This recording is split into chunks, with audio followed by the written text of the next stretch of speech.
Gotcha.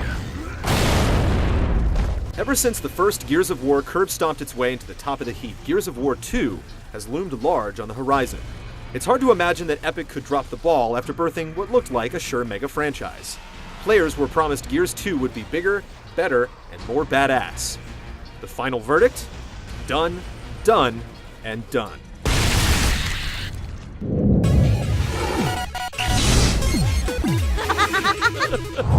Six months after Marcus Phoenix and the rest of Delta Squad defeated the invading Locust Horde by detonating a lightmass bomb, the ugly underground dwellers suddenly begin to strike back by sinking entire cities into huge holes. With only one major stronghold left, humanity is forced to go on the offensive, drilling their way underground to rip the Locust a new one.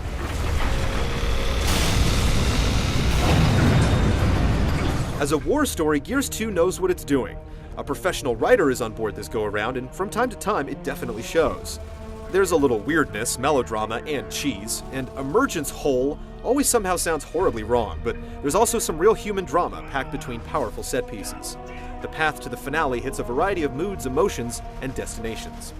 If you're already invested in the Gears story, you're in for a ride, and even if you're just in it for the blood and glory, you'll still appreciate it. Thanks for the assist, Cole. Where's the rest of your squad? Here's my squad.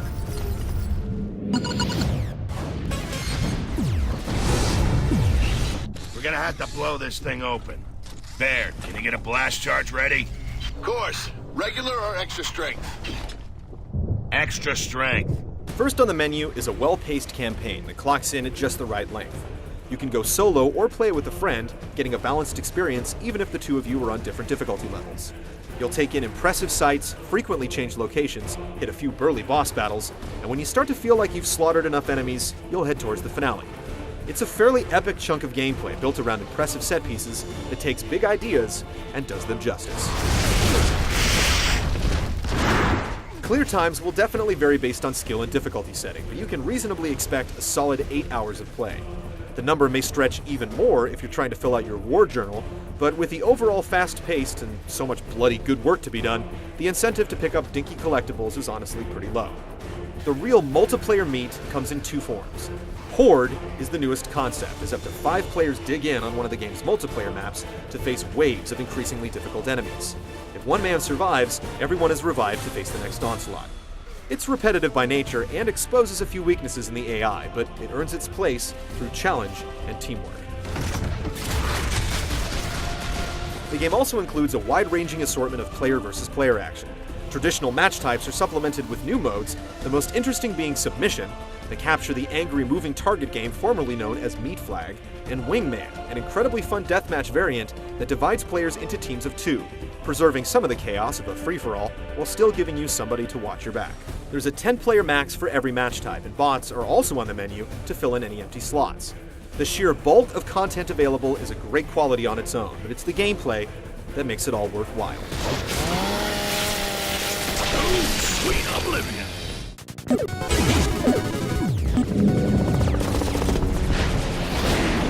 The original Gears of War had a signature feel, and Gears 2 doesn't mess with what worked before. Characters have a real feeling of weight and momentum, trucking across open space with the signature roadie run, crashing into cover, firing powerful weapons, and colliding up close and personal for gory chainsaw kills. Gears 2 is undoubtedly a sequel to the first. If you played the first game, there's nothing here that's earth-shattering. It adds some variety and complexity while addressing game balance. Chainsaw duels may essentially be simple, but the stronger button masher will survive. The meat shield mechanic, which lets players pick up a downed enemy to soak up bullets, is a great defensive move, and improvements to the cover system make the game even more playable. No longer will you find yourself latching onto random walls after coming out of a roll, and you can even customize your control scheme to limit mistakes. Everything about the core gameplay works, but the game makes sure you have a few breaks in between. Riding a beastly vehicle and manning powerful turrets is a big part of the COG job description. Don't be surprised if you end up looking at the standard shooting sequences as a break from it.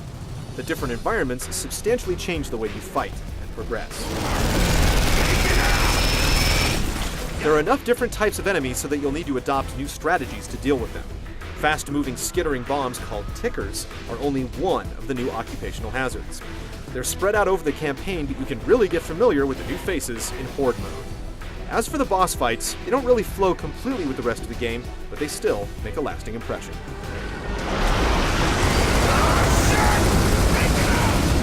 New heavy weapons are worthwhile and hugely enjoyable, adding punch to an already hard-hitting arsenal. The Lancer is as reliable as ever, but you'll definitely be tempted to try out a new chain gun, appropriately named the Vulture, or invest in learning the difficult-to-use but brutally effective Mortar. Grenades as proximity mines adds a new strategic dimension to single-player and multiplayer, and portable cover comes in the form of a sturdy shield that's handy in most modes and absolutely essential in Horde.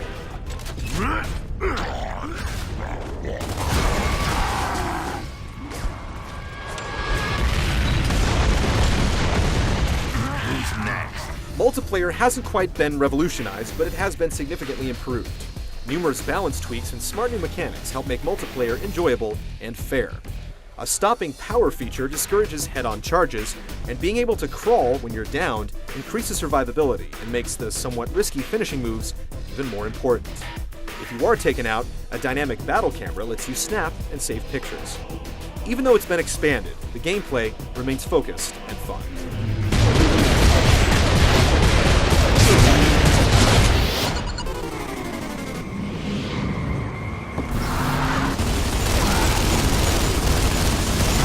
The destroyed beauty theme of the first Gears carries over to the sequel, but improved effects and an expanded use of colors other than brown reflect a successful effort to show players new sights and, frankly, impress the hell out of them.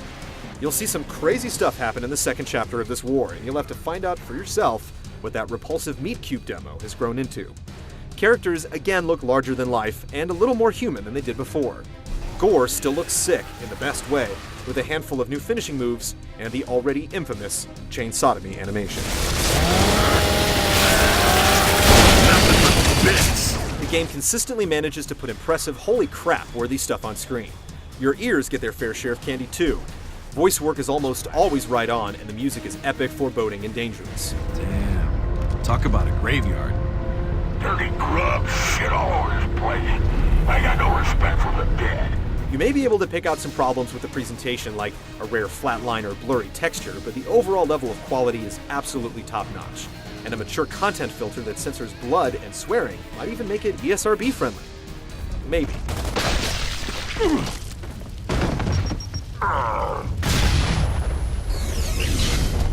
It's not absolutely perfect. It's fairly similar to the first game, and it can be boiled down to a simple war game about killing aliens. But Gears of War 2 delivers on all its promises and accomplishes almost everything a big sequel should, keeping its distinct identity while buffing up in every possible category. Unless you're already a confirmed hater or have absolutely no interest in ripping Locust apart with some of gaming's most badass weaponry, don't think twice.